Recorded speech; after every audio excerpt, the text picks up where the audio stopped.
네, 자, 오전장의 분위기가 좋습니다. 특히 뭐 하루 좀 쉬었던 코스피가 상대적으로 더 강세를 띠게 되면서 키 맞추는 그런 그림들을 보여주고 있는데요. 자, 오늘도 시장에서 흘러가고 있는 특히 연속성을 보이고 있는 주제에 대해서 오늘 자세하게 좀 다뤄보도록 하겠습니다. 자, 오늘은요, 김진환 전문가 그리고 퍼스트 프라임 리서치의 손효로 팀장입니다. 두 분 어서 오십시오. 안녕하십니까. 네, 반갑습니다. 자, 오늘 세 가지 이슈 바로 공개해 보겠습니다. 보여주시죠. 네. 야, 이게 사실 너무 자주 한 주 동안 다루는 거 아닌가라는 생각도 했지만 사실 연속성이 있기 때문에 이게 투자자 입장에서는 굉장히 좋은 정보가 될 것 같다라는 그런 주제입니다. 첫 번째, 제약바이오의 상승 랠리가 되겠습니다. 뭐 일정에 대한 얘기도 해드렸고 다 하고 있는데 계속해서 오늘은 또 어떠한 흐름에 맞는지 업데이트 해드리도록 하겠습니다. 자, 우선 김진환 전문가께서는 한 줄 평 하시면은요. 네, HLB 독주, 근데 여기에 3,000당 제약이 가세했다라고 말씀드립니다. 그렇습니다. 오요 3,000당 제약이 어제 오늘 아주 뭐 대단합니다. 자, 이어서 팀장님은요? 네, 접근은 하되 리스크 포인트는 가슴속에 품고라고 지어봤습니다. 네, 어쨌든 살짝의 조심성은 필요한데요. 자, 그럼 우선 전문가님부터 말씀 들어보겠습니다.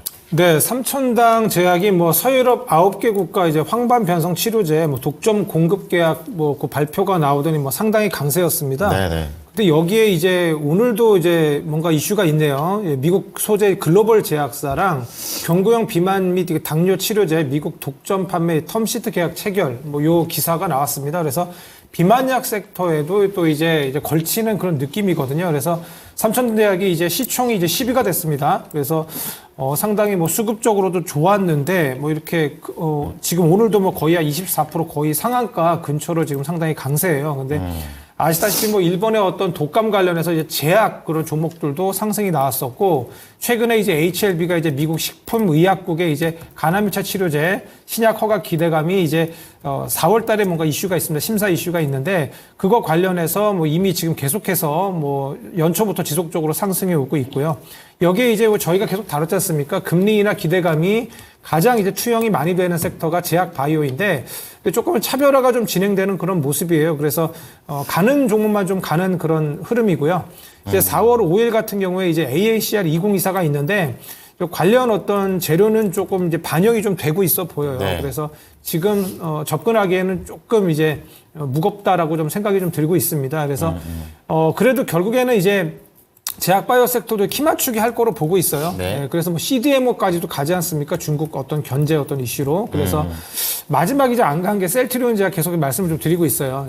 상반기에는 조금 4분기 실적도 좀 좋지 않았습니다. 어떤 뭐 영업 뭐 상각 비용 같은 것들 적용 때문에 좀 그랬는데 이제 하반기에는 이제 진펜트라 램시마죠. 요거 이제 미국 매출하고 유플라이마 성장성이 좀 기대가 돼요. 그래서 하반기 기대감이 아직 반영되지 않은 뭐 셀트리온 정도가 아마 뭐 제약 바이오 섹터에 대미를 장식하지 않을까 뭐 이런 생각을 좀 하고 있거든요. 네. 물론 뭐 지금 상당히 강한 이제 HLB 같은 경우에는 뭐 저는 천장을 모르겠습니다.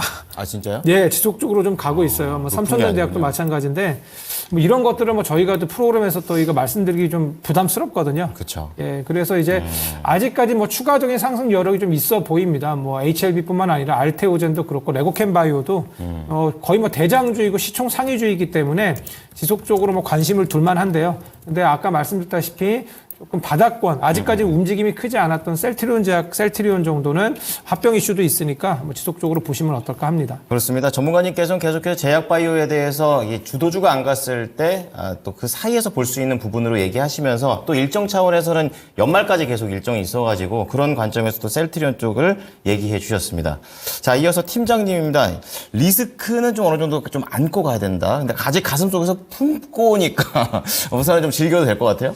네, 어떤 리스크가 있다고 해서 먼저 겁을 먹고 대응을 하는 게 아니고 제약 바이오는 특히 좀 대응을 해봐야 된다고 판단됩니다. 이제 전문가님 말씀해 주신 것처럼 아직 기준금리 인하가 되지 않았기 때문에 모든 제약 바이오에 대한 투자가 안전한 것은 아닙니다. 하지만 분명히 가는 종목들은 있고 이 가는 종목이 막연한 기대감보다는 실적에 대한 기대감을 상쇄하기 때문에 베팅을 해봐야 된다. 근데 이미 가고 있는 대자급 종목들이 주가 기술적 위치가 너무 무서우니까 조금 겁나는 건 사실입니다. 그러게 말이에요. 하지만 네. HLB 제약에 대해서는 저는 저번 주 진슈진에서 상담을 진행했었는데 보수적으로 진단했거든요. 아주 조회수도 1만 회가 넘고 관심이 많았네요. 댓글도 18개가 달렸는데 18개가 모두 다 욕이었습니다. 아. 그 부분이 뭐냐면 저는 전문가이기 때문에 수급과 팩트만 보고 이야기를 해야 돼요. 네. 근데 한 가지 위안 삼아야 되는 부분이 뭐냐면은 그 유상증자 일자가 우리가 5월 13일에 이제 승인 날짜이기 때문에 사실 승인 날짜도 이것도 관심이 투자분들께서 이렇게 많지 않으면은 승인 날짜도 모릅니다. 보통 그렇죠. 우리가 네. 제약바이오 접근할 때 임상을 뭐 6월 달에 들어갔다. 그럼 보통 임상이 뭐 환자 모으고 뭐 투약하고 하면 보통 서너 달 걸리거든요. 그러면은 뭐 6월에 임상 들어갔으면 뭐 9월이나 10월에 결과가 나오겠다. 이게 보통 제약바이오인데 HLB에 관심 있는 투자분들은 5월 13일 딱 알고까지 계세요. 그렇죠. 근데 그런 가운데 유상증자를 진행을 했는데 유상증자 배정 기준일이 6월달 승인 이후이고 근데 용도처나 이런 것들은 명확했습니다. 시설 자금도 물론 60억이 있었지만 운영 자금도 이제 한 800억 정도였고 그다음에 채무 상환 자금이 거의 1,200억 정도였기 때문에 토탈 유상증자는 1,500억이었어요. 근데 그중에서 시설 자금은 이제 60억 거의 뭐 5%가 안 되는 금액이죠. 네. 그다음에 그날 외국인이 상당한 매도를 했습니다. 그다음 시간에 한가까지 갔고요. 네. 근데 그런 상황에서 전문가분들은 이거 분명히 올라올 거다. 이거 오히려 이때 더 사야 된다. 이런 말 하기가 부담스럽거든요. 근데 그 다음날까지는 쉬었습니다. 그 다음날까지는 쉬었는데 이 FDA에서 별탈 없이 미팅을 마쳤다라는 소식이 나오면서 오늘도 외국인과 기관의 순매수자가 들어오기 때문에 저는 그 상황에서 최선을 다했지만 투자분들 그 이상으로 기대를 갖고 있다. 이렇게 판단하고 있고요. 그 다음에 그 뒤를 쫓는 게 이제 삼천당 제약이고, 그 다음에 다른 종목들은 원래 개장 직후에는 제가 이제 관심 종목에 4-5가지를 갖고 왔는데 그 종목도 사실 개장 직후에 수급이 나쁘지 않았거든요.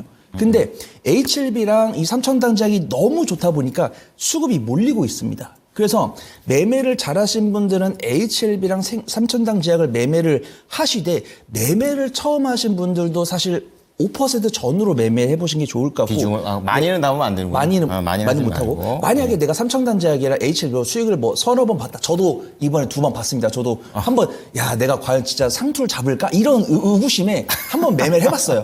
만약에 내가 어때요? HLB 매수해가지고 손절하면 난 역시 상투의 아이콘이다 이러려고 그랬는데 저도 5%를 먹었습니다. 그래서 정말 HLB랑 삼천당 제약으로 수익을 보신 분들은 매수는 가능하시되 예전에 매수했던 자금보다는 조금씩 줄여나가면서 매수하셔야 되죠. 그 다음에 나는 HLB랑 삼천당 제약 먹을 만큼 먹었습니다.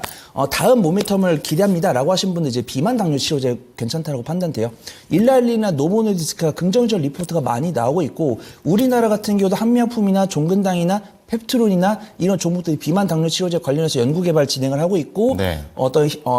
약효 지속형 주사제를 만들고 있는 인벤티지랩이나 펩트론 같은 경우도 감사 보고서 잘 냈고 네. 어떤 자금 조달을 통해서 연구 개발 지속할 수 있다라고 하니까 제가 관심 종목 다 말씀드렸죠. 매매 잘하신 분들은 HLB랑 삼천당 제약 매매 가능하시고 매매는 잘 못하시는 분들이라고 한다면 그 뒤에 모멘텀 노릴 수 있는 한미약품, 종근당, 펩트론, 인벤티지랩 등을 유심히 지켜보시면 좋을 것 같습니다. 네.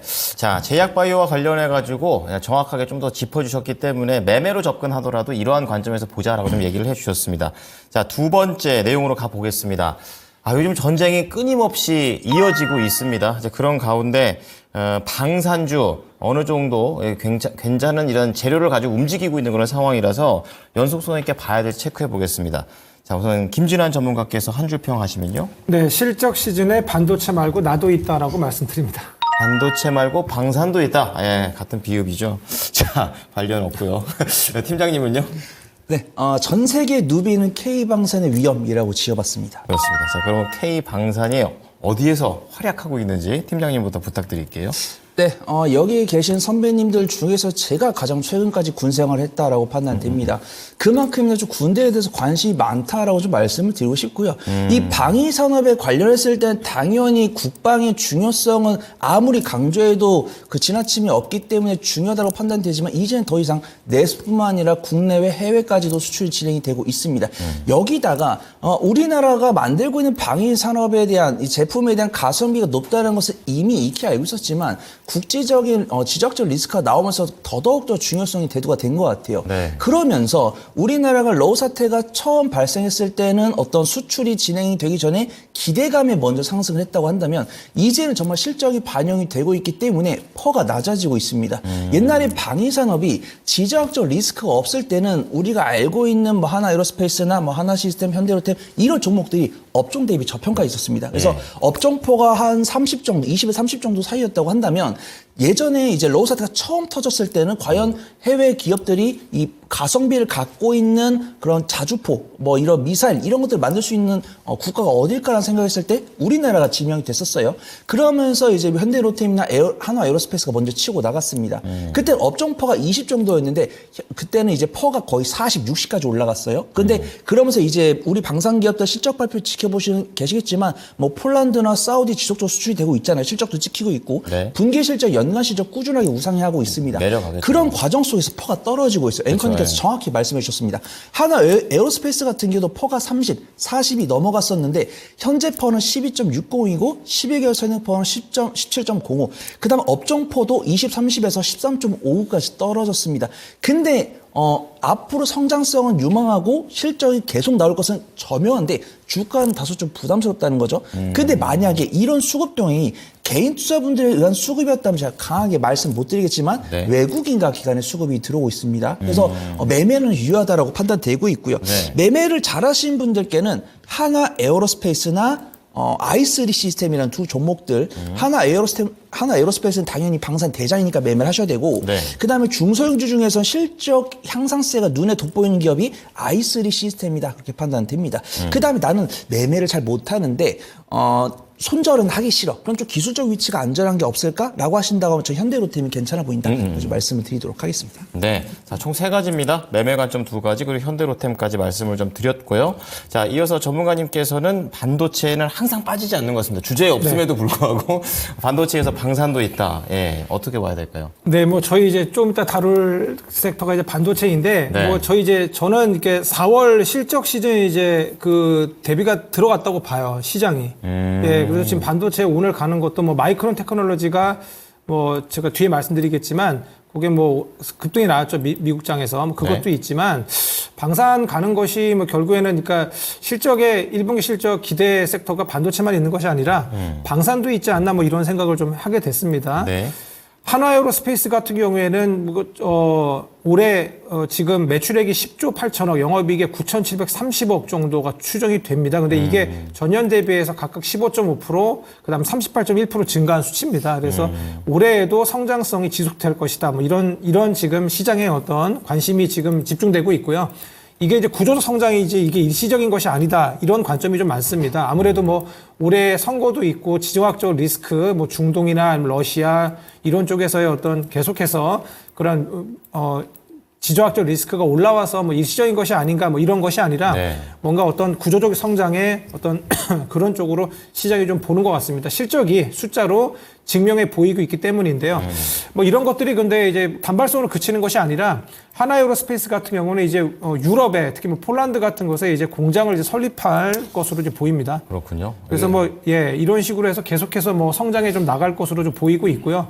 여기에 이제 국가도 수은법도 개정을 좀 하고 그리고 이제 산업통상부 장관 같은 경우에 또 25일 날 보니까 루마니아 기업관광부 장관하고 또 만났습니다. 그래서 산업협력위원회에서 이제 방산과 그다음에 뭐 이런 원전 같은 것들 협력한다라고 또 이야기가 나왔어요. 그리고 이것뿐만이 아니라 지속적으로 좀 수출입 은행 같은 경우에도 2조 원 규모 추진 뭐 이런 얘기도 있어요. 그러니까 지금 정부도 좀 나서서 지금 방산 쪽을 좀 도와주고 있습니다. 그렇죠. 그래서 그런 어떤 정부의 어떤 지원 이런 부분도 있고, 그다음에 아까 말씀드렸던 실적적인 부분, 그다음에 지정학적 리스크, 그다음에 대선, 뭐 여러 가지 또 이슈들이 계속해서 좀 이어지고 있기 때문에 지속적으로 좀 추적해-봐야 되지 않을까 뭐 이런 생각이고요. 네. 그리고 이제 방산 섹터 같은 경우에는 이제 추가 수주도 많이 좀 기대가 됩니다. 이제 천궁2 여러 번 얘기 드렸죠. 뭐 사우디 관련해서 뭐 이런 이슈도 있고, 폴란드나 또 루마니아에 대한 어떤 수출권, 거기 여기에 이제 아프리카 지역들에 대한 수출 어떤 확대 이런 것들이 있기 때문에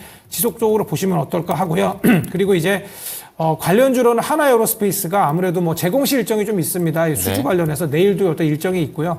뭐 가장 지금 대장으로 판단이 되고 있습니다. 근데 이 외에도 뭐 현대로템도 이제 추가 수주권이 어떤 예상되기도 하고요. 코츠 테크놀로지 같은 경우에도 이제 현대로템 같은 경우에 납품을 합니다. 그래서 이런 현대 코츠 테크놀로지 같은 경우에는 스몰 캡으로서 조금 추세가 상당히 좀 양호해요. 그래서 이런 종목들도 추가적인 상승을 좀 기대해 볼 만합니다. 네. 그러면 이번 주에 얘기하셨던 방산에다가 우주항공이 붙는 이런 종목이 괜찮다라는 의견은 계속 유지를 하시는 거죠? 네, 맞아요. 거의 뭐 방산주들이 거의 다 항공우주 같이 좀 하고 있기 때문에 그렇죠. 예, 괜찮다고 보고 있습니다. 아, 네. 이제 항공우주 때문에 종목들이 갔었을 때 그때도 이제 방산을 강조를 해주셨었기 때문에 추가적으로 확인해 봤습니다.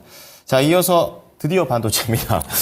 반도체와 관련해서 이제 시작이냐 주의할 구간이냐 이건 약간 조금은 전문가별로 엇갈리는 것 같긴 한데 좀 알아보겠습니다. 자, 김진환 전문가는요? 네, 2차 상승 임박했다라고 좀 공격적으로 말씀드립니다. 아, 좋습니다. 자, 팀장님은요? 네, G2 다툼도 성장은 막을 수 없어라고 지어봤습니다. 그렇습니다. 사실 매력적이니까 그거 갖고 싸우는 거거든요, 사실. 네, 전문가님부터 들어볼게요. 네, 뭐 삼성전자 이제 1분기 실적 발표가 잠정치가 4월 한 7일 정도. 4월 7일. 예, 다음 주입니다. 다다음 주. 네. 예, 4월 초인데요. 임박했네요. 네. 1분기 매출액 뭐 영업이익 컨센서스가 좀 나오고 있는데 드디어 영업이익 흑자가 좀 예상이 됩니다.